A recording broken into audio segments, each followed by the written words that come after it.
এ এক আজব জাহাজ নিজে নিজেই ডুবে যায় সাগরের গভীরে, আবার পিঠের উপর বিশাল অন্য আরেক জাহাজ চাপিয়ে ভেসে ওঠে পানির উপর, ছুটে যায় দেশ দেশান্তরে। জাহাজের উপর জাহাজ নিয়ে সাগর দাবিয়ে বেড়ানো এই বিশাল জাহাজটির নাম বোকা ভ্যানগার্ড, যা পৃথিবীর সবচেয়ে বড় এবং শক্তিশালী সেমি সাবমার্সিবল জাহাজ। কিন্তু পানিতে ভাসমান এত বড় জাহাজ কিভাবে পানিতে নিমজ্জিত হলেও পুরোপুরি ডুবে যায় না? আর কিভাবেই বা একটি জাহাজ বিশাল আকারের অন্য জাহাজ পরিবহন করে?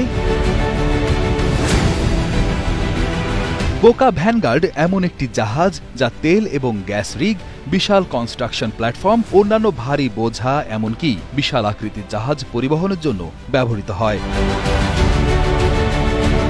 এই জাহাজের কাজ হল অন্য জাহাজ বা প্ল্যাটফর্মগুলোকে তাদের গন্তব্যে পৌঁছে দেওয়া। বোকা ভ্যানগার্ড জাহাজের সবচেয়ে চমকপ্রদ বৈশিষ্ট্য হল এটি একটি পানিতে ভাসমান জাহাজ হয়েও জাহাজ বা বিশাল কনস্ট্রাকশন প্ল্যাটফর্ম পরিবহনের জন্য আপনা আপনি পানির নিচে প্রায় 16 মিটার বা 52 ফুট পর্যন্ত ডুবে যেতে পারে। বিশাল এই জাহাজের নিমজ্জন প্রক্রিয়া অত্যন্ত চমকপ্রদ এবং বিজ্ঞানসম্মত।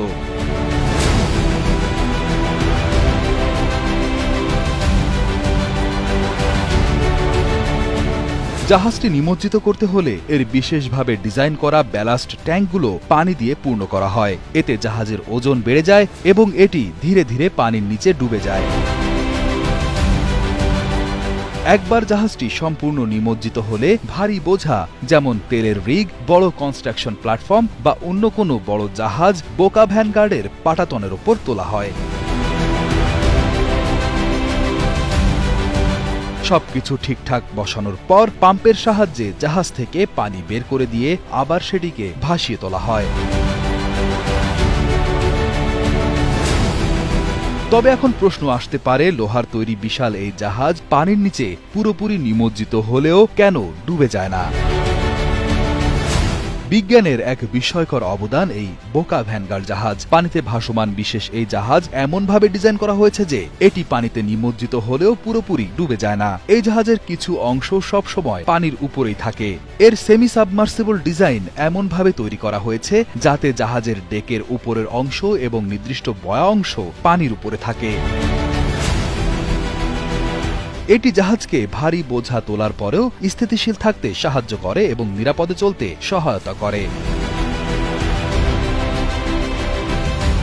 জাহাজটির ডেকের ওপর পিলারের মতো 4টি কাঠামো রয়েছে, যা জাহাজটির ভারসাম্য রাখার জন্য প্রয়োজন অনুসারে ডেকের বিভিন্ন জায়গায় স্থানান্তর করা যায়। এগুলো মুভেবল পিলার নামে পরিচিত। ডকওয়াইজ নামক একটি ডাচ কোম্পানির মালিকানাধীন এই জাহাজটি দক্ষিণ কোরিয়ার স্যামসাং হেভি ইন্ডাস্ট্রিজের নির্মিত। 2013 সালে প্রথমবারের মতো সমুদ্র যাত্রা করে 275 মিটার দৈর্ঘ্য ও 70 মিটার প্রস্থের বিশাল এই জাহাজটি, যার নির্মাণে খরচ হয় প্রায় $290 মিলিয়ন। শুধুমাত্র বোকা ভ্যানগার্ডই নয়, ব্লু মার্লিন এবং ব্ল্যাক মার্লিন নামে আরও 2টি বিখ্যাত সেমি সাবমার্সিবল জাহাজ রয়েছে ডকওয়াইজ কোম্পানির,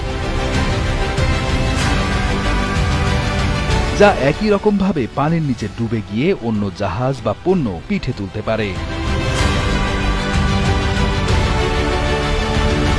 বোকা ভ্যানগার্ড শুধু একটি জাহাজ নয়, এটি আধুনিক প্রযুক্তির একটা বিস্ময়কর উদাহরণ। এর সেমি সাবমার্সিবল ডিজাইন এবং কার্যক্ষমতা একে বিশ্বের অন্যতম গুরুত্বপূর্ণ জাহাজগুলোর মধ্যে স্থান দিয়েছে।